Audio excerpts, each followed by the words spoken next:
I guess তোমরা যখন একদমই ডায়েটে আছো, একদমই বাইরের খাবার চলছে না, তাহলে অবশ্যই এই ভিডিওটা তোমাদের জন্য। স্কিপ না করে দেখো প্লিজ প্রথম থেকে শেষ পর্যন্ত।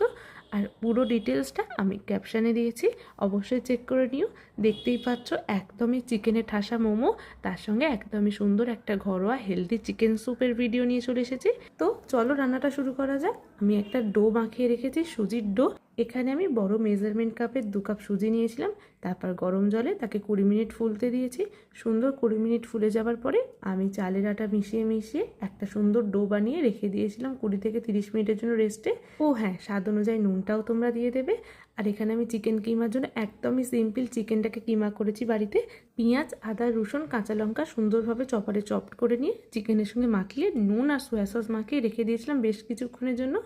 এবারে সুজির আটাটাকে সুন্দর করে লুচির মতো বেলে নিয়েছি। তোমরা যেরকম খুশি শেপ করতে পারো, এটা শেপটা কোনো ব্যাপার না। আমি এরকমভাবেই মুড়ে নিয়েছি, একটু দোকানের স্টাইলেই করতে চেয়েছি যাতে মন থেকে দোকান দোকান মনে হয়, কিন্তু একদমই হেলদি হয়। তো দেখতেই পেলে একদম সুন্দর করে আমি প্রত্যেকটা মোমো এইভাবে বানিয়ে নিয়েছি। এবার যাদের বাড়িতে মোমো মেকার নেই তারা অবশ্যই আমার মতো করে বানাতে পারো। খুব অনায়াসে আর খুব সিম্পলভাবে আমি ইডলিটাও এইভাবেই বানাই। তো দেখতেই পাচ্ছ আমি ভাতের যে ফ্যান ঝাড়া বাটি হয় সেই বাটিটাতে গরম জল দিয়েছি, আর তাতে দিয়ে দিয়েছি লেবু, যাতে এই গরম জলটা একদমই ফুটতে ফুটতে যখন দাগ হয়ে যায়, লেবুর রসটা দেওয়া থাকলে দাগটা আর হয় না।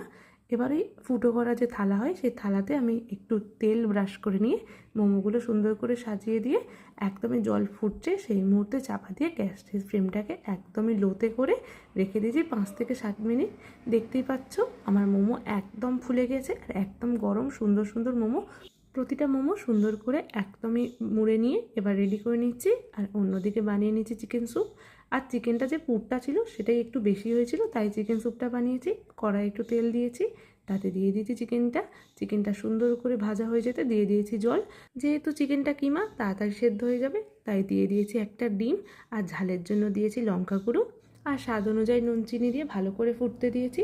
চিকেন স্যুপ প্রায় আমার একদম রেডি হয়ে গিয়েছে। লাস্টে অ্যাড করে দিয়েছি একটু কর্নফ্লাওয়ার গোলা জল। স্যুপ মানে তো কর্নফ্লাওয়ার দিতেই হবে।